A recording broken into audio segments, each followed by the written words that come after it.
Bapa dan Putra dan Roh Kudus. Amin. Selamat pagi kepada semua keluarga Kopi Rohani, penggema dan pendengar firman Tuhan melalui audio Kopi Rohani.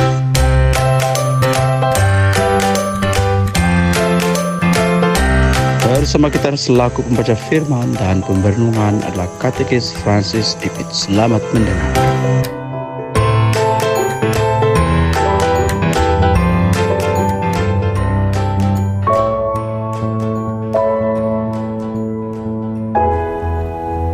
Tuhan berserta kita, sekarang dan selama-lamanya.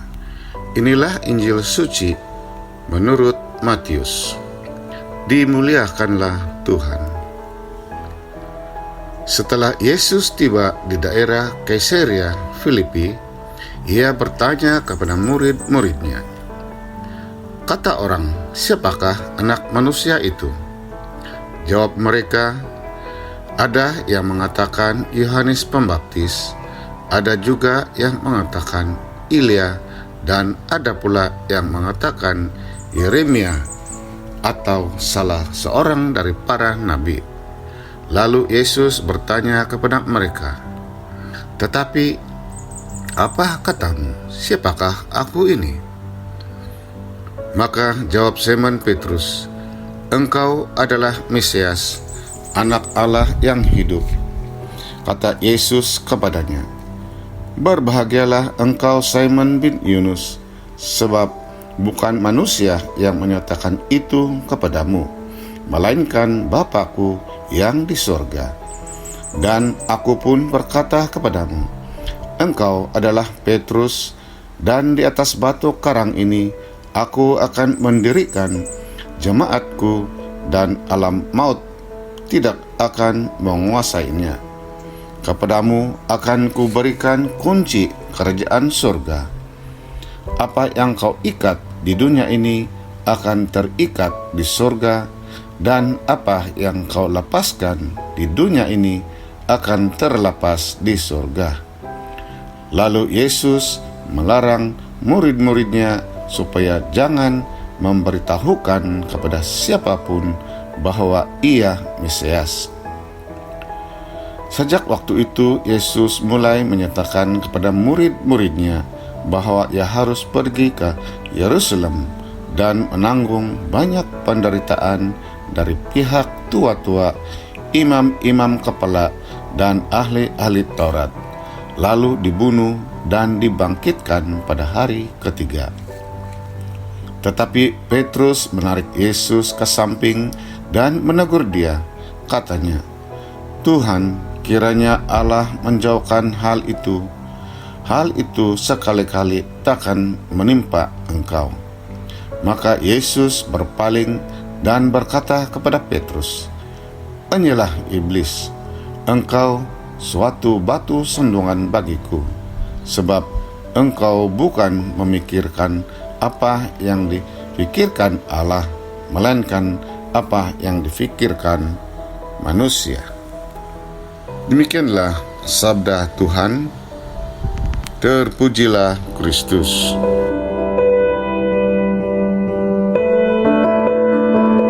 Salam damai dan selamat pagi kepada semua penggemar dan keluarga Kopi Rohani.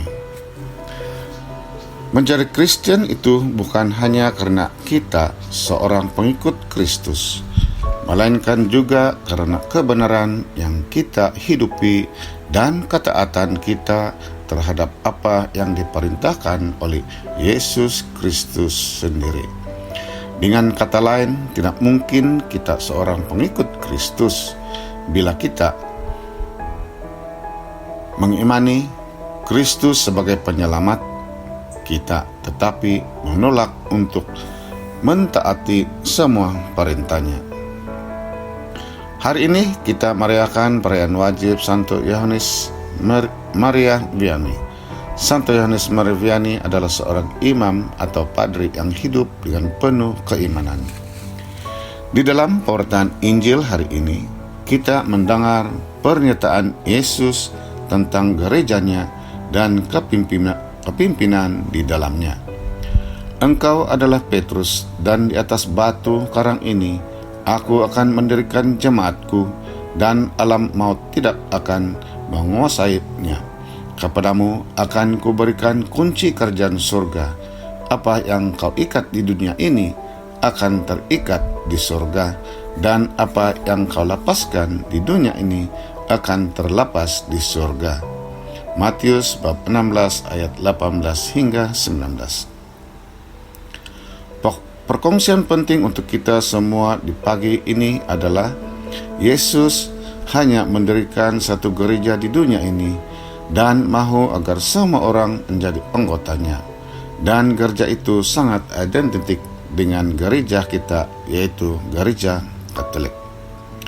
Yesus menghendaki agar gerejanya dipimpin oleh Petrus sebagai wakilnya di dunia ini. Karena itu, menolak kepimpinan Petrus dan para penggantinya berarti Anda dan saya tidak taat kepada Kristus. Kepada Petrus dan para penggantinya diberikan kuasa untuk memimpin, memutuskan, dan menghakimi atas namanya. Oleh itu, kita harus yakin bahwa menjadi Katolik itu berarti kita telah menuju kepada kebenaran ini. Mengimani Kristus dan mentaati perintah dan ajarannya juga adalah kewajiban kita.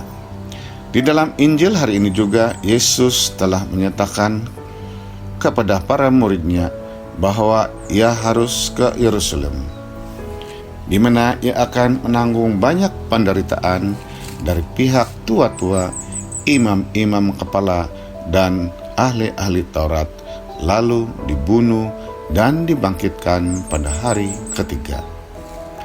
Hal ini dinyatakan oleh Yesus, di mana dalam misinya untuk menanggung dosa manusia dalam karya penyelamatannya kepada kita manusia.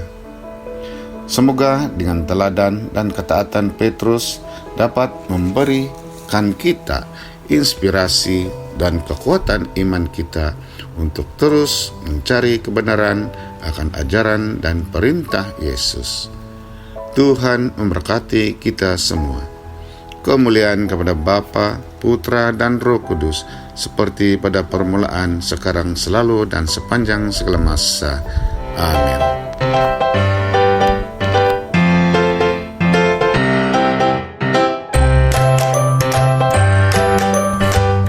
Terima kasih kepada Katekis Francis Ipit atas firman Tuhan dan renungan sebentar tadi. Tuhan memberkati dalam nama Bapa dan Putra dan Roh Kudus. Amin.